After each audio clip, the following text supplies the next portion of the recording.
Calaroga Shark Media.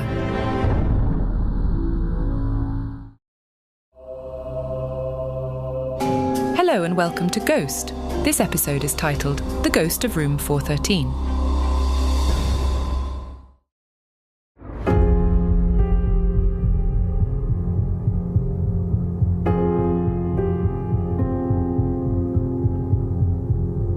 At the turn of the 20th century, the Warwick Hotel was a beacon of grandeur, its opulent facade a testament to the prosperity of the era. Among its many rooms, one held a secret that would echo through the ages. Room 413. It was in this room that a guest, Eleanor Maxfield, disappeared without a trace in the summer of 1902.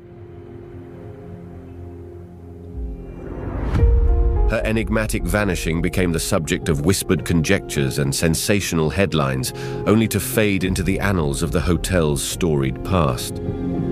However, her presence, it seemed, had never left. Over a century later, the Warwick Hotel maintained its charm, luring guests with its rich history and rumors of the supernatural. Room 413, in particular, had become a hallowed chamber for those who sought encounters with the unknown. Tales of flickering lights, chilling drafts, and a woman's sobbing had become part of the room's lore. It was these very tales that drew paranormal investigator James McAllister to the Warwick, his fascination with Eleanor's story turning into an obsession. James, equipped with an arsenal of gadgets and an open mind, checked into room 413. As night enveloped the hotel, the whispers of the past began their dance. The air grew heavy, suffused with a scent of vintage perfume and sorrow. James's equipment flickered to life, needles jumping and screens awash with static, as an ethereal figure appeared in the room's antique mirror.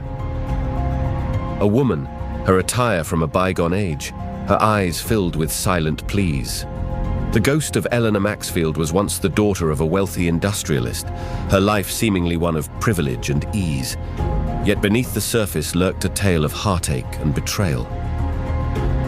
Eleanor had been a woman ahead of her time, her intellect and independence clashing with the societal norms of the era.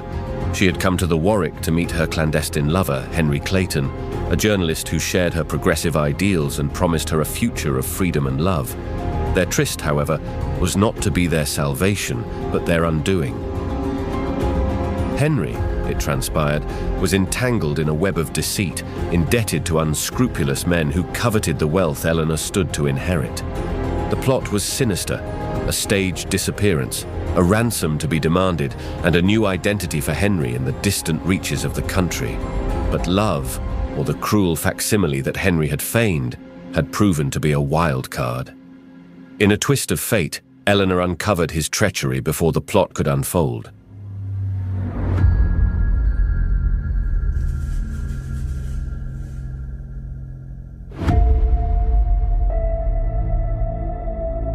The confrontation between Eleanor and Henry in room 413 had been one of desperation and disbelief.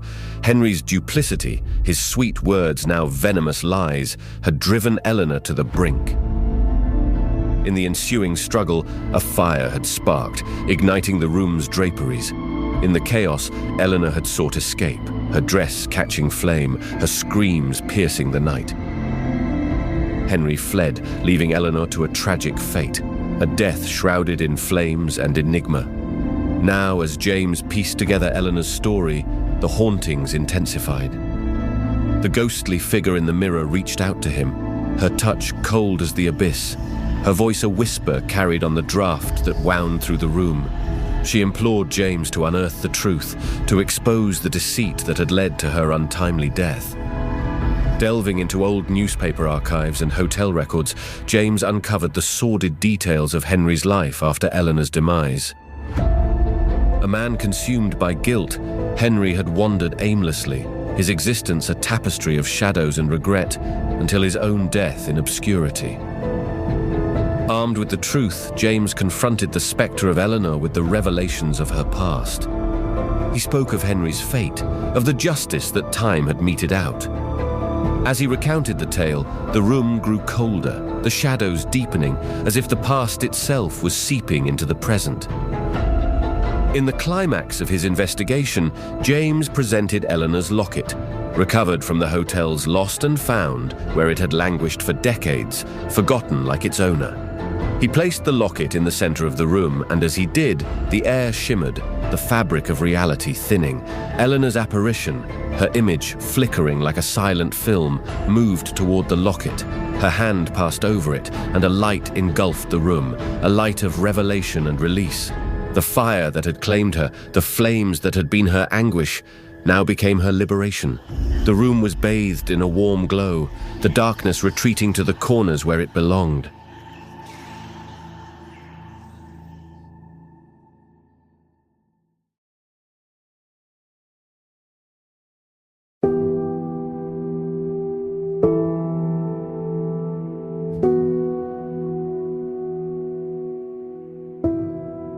As the light receded, so did Eleanor's spirit.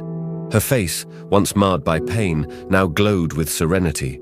She nodded to James, a gesture of gratitude for the peace he had bestowed upon her restless soul.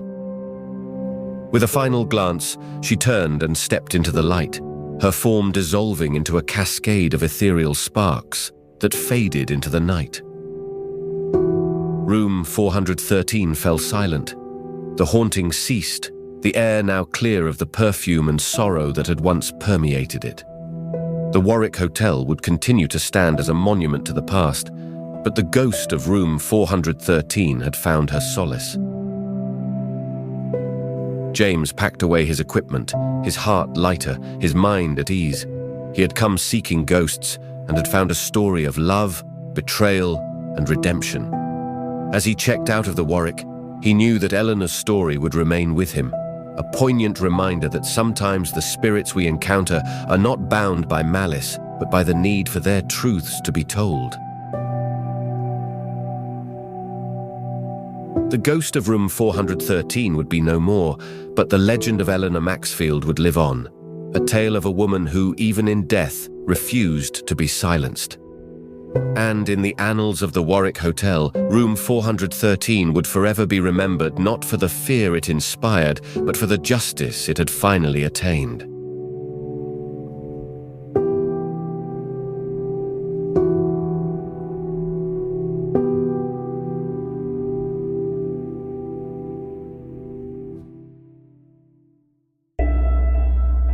Ghost is a Calaroga Shark Media production, written and hosted by Alexander Ian McIntyre, produced by Mark Francis, executive producers Mark Francis and John McDermott.